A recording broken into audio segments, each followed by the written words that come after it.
കൂട്ടുകാരെ, എല്ലാവർക്കും എൻ്റെ പുതിയ വീഡിയോയിലേക്ക് സ്വാഗതം. ഇന്ന് നമുക്ക് വോൾഫ് സൂപ്പർ മൂൺ എന്നതിനെക്കുറിച്ച് കൂടുതൽ കാര്യങ്ങൾ അറിയാം. വോൾഫ് സൂപ്പർ മൂൺ എന്നത് ജനുവരി മാസത്തിലെ പൗർണമിയെയാണ് സൂചിപ്പിക്കുന്നത്. ഇനി നമുക്ക് ഈ പേര് എങ്ങനെയാണ് വന്നതെന്ന് നോക്കാം. പഴയ കാലത്ത് വടക്കേ അമേരിക്കയിലും യൂറോപ്പിലും ജീവിച്ചിരുന്ന ഗോത്രവർഗ്ഗക്കാർ ഓരോ പൗർണമിക്കും പ്രത്യേക പേരുകൾ നൽകിയിരുന്നു.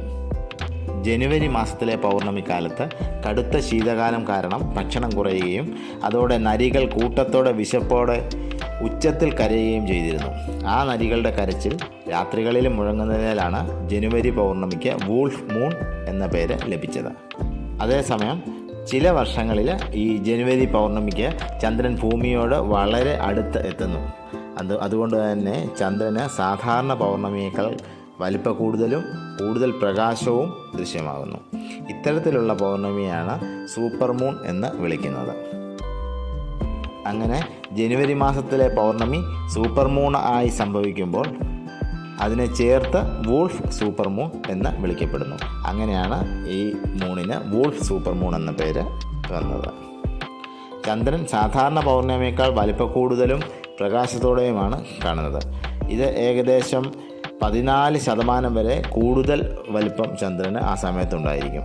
സാധാരണ ചന്ദ്രനേക്കാൾ 14% വരെ വലിപ്പ കൂടുതലും 30% വരെ കൂടുതൽ പ്രകാശവും ഉണ്ടായിരിക്കും ചന്ദ്രന്.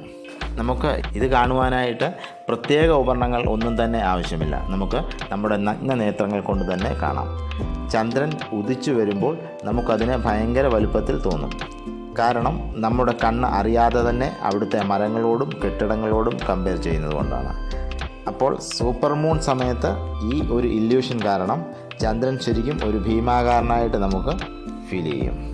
സത്യം പറഞ്ഞാൽ കാഴ്ചയിൽ ഈ പറയുന്ന 14% വലിപ്പവും 30% ബ്രൈറ്റ്നസ്സും അധികമുണ്ടെങ്കിലും സൂപ്പർ മൂൺ കാരണം ഭൂമിയിൽ അസ്വാഭാവികമായിട്ട് ഒന്നും തന്നെ സംഭവിക്കുന്നില്ല.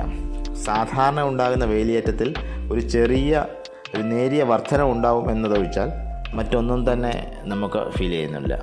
ഇനി നമുക്ക് മറ്റൊരു നല്ലൊരു ടോപ്പിക്കുമായി അടുത്ത വീഡിയോയിൽ കാണാം. എല്ലാവർക്കും ബൈ.